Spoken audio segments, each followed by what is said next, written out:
अल्हम्दुलिल्लाह माह रमज़ान का मुक़द्दस महीना चल रहा है। अल्लाह ताला की बारगाह में दुआ है कि लाल आलमीन जो लोग रोज़े रख रहे हैं, इबादतें कर रहे हैं, अल्लाह तबारक व तआला तमाम की इबादतों को अपनी बारगाह में कबूल फरमाए। एक मसला बार बार लोग पूछ रहे हैं कि किन लोगों को माह रमज़ान के रोज़े छोड़ने की इजाज़त है। यानी आजकल देखा गया है कि अगर कोई रिक्शा चला रहा है तो पूछते हैं तो बोले नहीं बापू पूरा दिन रिक्शा लेकर घूमना रहता है धूप के अंदर, तो हम रोज़ा नहीं रख सकते हैं। कुछ कलर काम करने वाले हैं, उन लोगों को जब पूछा जाता है बोले पूरा दिन धूप के अंदर हमें काम करना रहता है तो इसलिए हम रोज़े को नहीं रखते हैं। और कुछ मजदूरी करने वाले, पूरा दिन धूप के अंदर ठेला लगाने वाले, मगर शरीयत ये कहती है कि आप 11 महीने मेहनत कीजिए, एक महीना कामकाज को छोड़ दीजिए अल्लाह के लिए। अगर आप रोज़ा नहीं रख सकते तो आप काम को छोड़ दीजिए, मगर ये इजाज़त नहीं है। तो शरीयत ने किन लोगों को इजाज़त दी? अगर आप इस 8 कैटेगरी के अंदर आते हैं, 8 लोगों को शरीयत ने इजाज़त दी है कि वो रमज़ान के मुक़द्दस महीने में अगर रोज़ा छोड़ेंगे तो कोई गुनहगार नहीं है। अगर आप इस 8 कैटेगरीज़ के अंदर आते हैं तो समझ जाना आप कोई गुनहगार नहीं है, और अगर आप इस 8 में से एक में भी नहीं है तो समझ जाना आप गुनहगार हैं। और अगर बंदा माह रमज़ान का एक रोज़ा छोड़ता है, उसके बाद अगर पूरी ज़िंदगी उसके बदले में रोज़े रखता रहे मगर उसका बदला अदा नहीं कर सकता है। तो सबसे पहला कौन इंसान है? बीमार। बीमार आदमी के लिए शरीयत ने रोज़ा छोड़ने की इजाज़त दी है। मगर कैसा बीमार?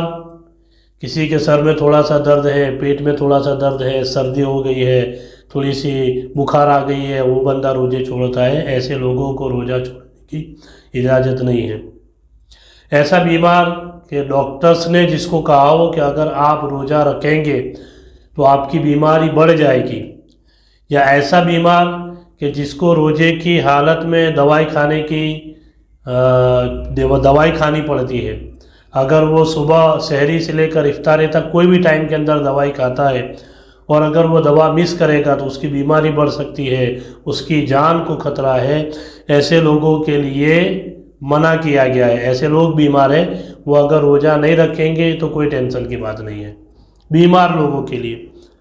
मगर ऐसा बीमार नहीं, याद रखिए, कि जिसको बीमारी अचानक आ गई, अब दवाई खाए बिना उसको उस बीमारी से छुटकारा नहीं मिल सकता है।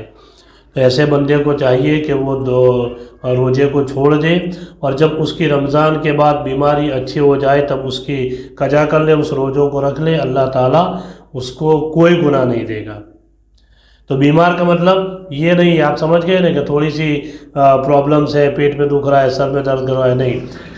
बीमार इंसान ऐसा हो जिसे डायबिटीज़ की तकलीफ़ है, शुगर का मरीज़ है, और वो अगर 3 बजे 4 बजे के बाद रोज़ा रखता है, उसका शुगर इतना बढ़ सकता है या शुगर लो हो सकता है, उसको दवाई के बिना छुटकारा नहीं है। डॉक्टर्स ने कहा है कि आप रोज़ा नहीं रख सकते। तो ऐसे शुगर के मरीज़, ऐसे डायबिटीज़ के मरीज़ भी रोज़े को छोड़ेंगे तो कोई प्रॉब्लम की बात नहीं है।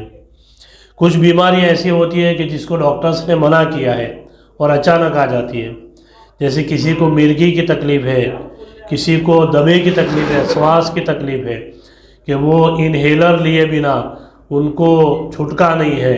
इतना श्वास उनको है कि वो 2 कदम चलते हैं और उनके श्वास के अंदर तकलीफ़ ज़्यादा हो जाती है। वो पंप लिए बिना, इन्हेलर लिए बिना उनको छुटकारा नहीं होता है। तो ऐसे लोग भी रोज़े को छोड़ सकते हैं। कुछ लोग ऐसे होते हैं कि दिखने में एकदम नॉर्मल है, मगर बैठे हैं, बातचीत कर रहे हैं और अचानक उनको पूरे जिस्म के अंदर कपकपी चालू हो जाती है। डॉक्टर्स ने मना किया, 7-8 साल से दवाई खा रहे हैं, और डॉक्टर्स ने किया है कि अगर ऐसी पोजीशन के अंदर कपकपी आ जाए या मिर्गी जैसी बीमारी आती है, उसके जिस्म के अंदर कपकपी तारी हो जाती है, दांत बंध जाते हैं, जुबान कट जाती है, तो ऐसी पोजीशन में उनको दवाई खिलानी ही पड़ती है। बगैर दवाई के वो अच्छा नहीं होता है, जान का खतरा होता है। तो ऐसी सूरत में भी वो मर्द या औरत अगर रोज़े को छोड़ेंगे तो कोई टेंशन की बात नहीं है। ऐसे बीमार इंसान रोज़ा छोड़ सकते हैं। दूसरा, प्रेग्नेंट हामिला औरत। अब वो प्रेग्नेंट औरत की, आजकल की नहीं, कि जो फैशन के तौर पर दवाई करवाते हैं। आपने देखा होगा ना कि जो भी प्रेग्नेंट होती है वो हर महीने चेकअप कराना, हर महीने दवाई लेने जाना, ये फैशन की बीमारी होती है, यानी फैशनेबल इलाज है। एक होता है कि किसी मर्ज की वजह से, अगर प्रेगनेंस है, बच्चे को कोई प्रॉब्लम नहीं है, जो लड़की प्रेग्नेंट है उसको कोई प्रॉब्लम नहीं है, तो फिर दवाई लेने की भी कोई ज़रूरत नहीं है। हाँ, आपके जिस्म के अंदर कोई प्रॉब्लम है, आपको लगता है कि नहीं मुझे दवाई की खास ज़रूरत है, तो फैशनेबल नहीं। और ऐसी प्रेग्नेंट हामिला औरत 1-2 दिन रोज़ा रख कर देख ले, जो प्रेग्नेंट है 2 महीना, 4 महीना, 6 महीना, 7 महीना, जो भी है, 2 दिन रोज़ा रख कर देख ले। अगर उसके जिस्म के अंदर कोई प्रॉब्लम नहीं आती है रोज़ा रखने की वजह से, तो फिर वो कंटिन्यू रखे। और अगर कोई प्रॉब्लम आती है तो ऐसी प्रेगनेंसी वाली औरत, हामिला औरत अगर रोज़ा नहीं रखेगी तो उसको कोई प्रॉब्लम की बात नहीं है, शरीयत ने इजाज़त दी है, वो रोज़ा छोड़ सकती है। तीसरा, दूध पिलाने वाली औरत, यानी जिसका बच्चा छोटा है उसको दूध पिलाना है।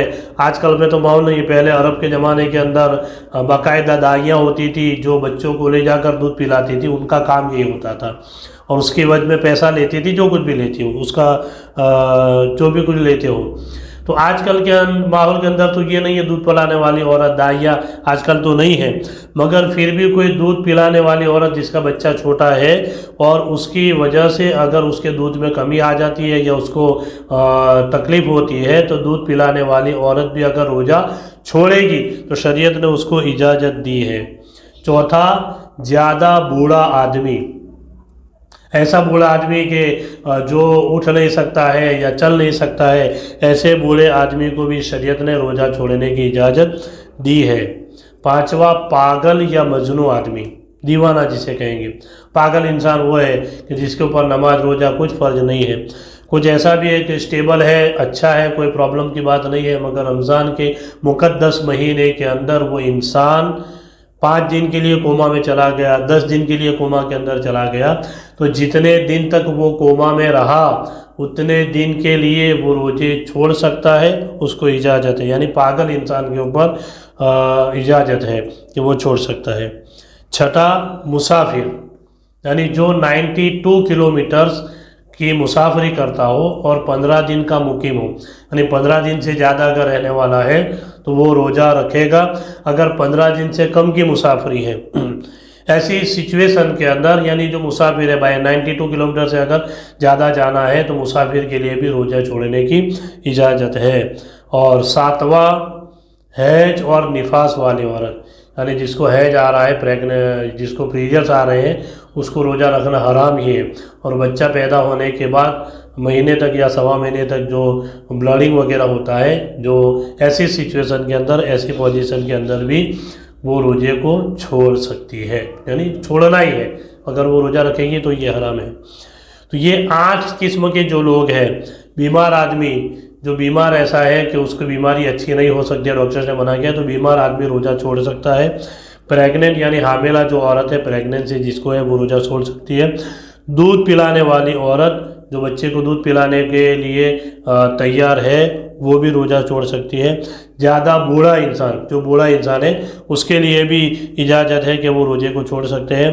पागल यानी जो दीवाना इंसान है, जितने दिन तक वो बेहोश रहा, या जो पागल ही है, जो पागल पहले से, उसके ऊपर तो कोई रोज़ा नमाज नहीं है। छठा इंसान वो जिसके लिए जान का खतरा हो, उसके लिए भी रोज़ा छोड़ने की इजाज़त है। एक मुसाफिर है, सातवां, जो मुसाफिर के लिए रोज़ा छोड़ने की इजाज़त है। और आठवां है जो निफास वाली औरत। इन सारे लोगों के लिए रोज़ा छोड़ने की इस्लाम ने इजाज़त दी है। इसके अलावा अगर दूसरी कोई भी कैटेगरी में बंदा आता है तो उसके लिए शरीयत ने रोज़ा छोड़ने की इजाज़त नहीं दी है। अगर वो जो रोज़ा छोड़ेगा तो सख्त से सख्त गुनहगार होगा। मगर ऐसी पोजीशन में भी अगर कोई मुसाफिर है, वो अगर रोज़ा रख लेता है तो कोई टेंशन की बात नहीं है, उसको सवाब मिलेगा। कोई बीमार आदमी अगर इतना ज़्यादा बीमार नहीं है और 1-2 दिन रोज़ा रख कर देख सकता है, फिर वो कंटिन्यू रोज़ा रखेगा तो उसके लिए भी कोई अच्छी बात है। प्रेग्नेंट या हामिला औरत भी अगर रोज़ा रखेगी तो उसके लिए कोई टेंशन की बात नहीं है। दूध पिलाने वाली अगर वो अल्लाह को राज़ी करने के लिए रोज़ा रखेगी तो कोई टेंशन की बात नहीं है। बूढ़ा इंसान अगर वो चाहे, क्योंकि मैंने एक ऐसा भी इंसान देखा है, एक ऐसे बूढ़े आदमी को देखा है जो 92 ईयर शायद या 95 ईयर्स की उनकी उम्र है। और मैंने बातों बातों में पूछ लिया था इसी रमज़ान के अंदर 4 दिन पहले बैठे हुए थे, तो मैंने ही सोचा कि शायद रोज़ा नहीं रखा होगा, मगर मैंने पूछ लिया। बोले नहीं बापू, 12 साल की उम्र से लेकर 95 ईयर्स की उम्र तक अल्हम्दुलिल्लाह एक भी रोज़ा मेरा नहीं छूटा है, एक भी रोज़ा नहीं छूटा। यानी 95 ईयर्स की उम्र है तब भी रोज़ा रख रहे हैं। तो उनको मैंने बोला कि आपको कोई तकलीफ़ या परेशानी नहीं होती? बोले कोई प्रॉब्लम नहीं है। इसके अलावा मेरे जो बच्चियां हैं, जो मेरे नाती है, जो मेरे पोते हैं, वो जब मेरी खबर देखने के लिए आते हैं तो उन लोगों ने मुझे मना किया था। बच्चियों ने कहा कि अब्बा आपको इतने सारे उम्र हो गई है, आप रोज़ा छोड़ दीजिए। नवासी और पोतों ने कहा कि नाना दादा आप रोज़ा छोड़ दीजिए। तो कितना प्यारा जवाब दिया उन्होंने अपनी बच्चियों को। जवाब दिया कि मैं रोज़ा इसीलिए तो रखता हूँ कि शायद रोज़े की हालत में मेरी मौत आ जाए, क्योंकि बच्चों को पूछा अगर रोज़ा रखूँगा तो क्या होगा? तो बोले बीमार हो जाओगे, तकलीफ ज़्यादा हो जाएगी। तो कहा कि अगर रोज़े की हालत में मुझे मौत आ जाए तो बहुत अच्छी बात है। तो अल्लाह तबारक व तआला ने शरीयत के अंदर, अल्लाह ने कुरान के अंदर इन लोगों को इजाज़त दी है। इन 8 लोगों को, जो बीमार है, जो प्रेग्नेंट है, जो दूध पिलाने वाली औरत है, ज़्यादा बूढ़ा इंसान है, पागल और दीवाना इंसान है, जान का जिसको खतरा हो, मुसाफिर, और है जो निफास वाली औरत, इन लोगों को रोज़ा रमज़ान के मुक़द्दस महीने के अंदर अगर वो रोज़ा नहीं रखते हैं तो उनको इजाज़त है, उनको कोई तकलीफ़ नहीं होगी। इनके अलावा जितने लोग हैं उन तमाम लोगों को माह रमज़ान के रोज़े फ़र्ज है, रखना ही पड़ेगा। अगर रोज़ों को छोड़ेंगे तो गुनहगार होंगे। अल्लाह ताला की बात में दुआ करें इलाही आलमीन हम सारे लोगों को माह रमज़ान के मुक़द्दस महीने के अंदर अल्लाह की खूब इबादत करने की और रोज़े रखने की तौफ़ीक़ अता फ़रमाए। अस्सलामु अलैकुम व रहमतुल्लाहि व बरकातुहू।